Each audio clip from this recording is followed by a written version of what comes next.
Hello everyone! Kamusta kayong lahat? So, good afternoon Spain and good evening Philippines. So, kakain pala sinda yung aking pagkain na isda. Nagluto ako ng lubina al horno na may gulay, kalabasin, saka sibulyeta. Yan. Yummy!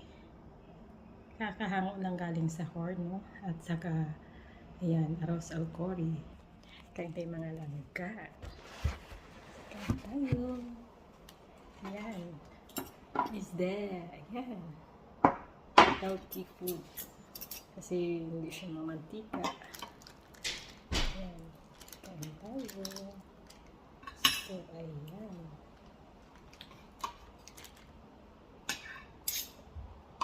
Kain tayo. Nilagyan ko siya ng lemon. Lime.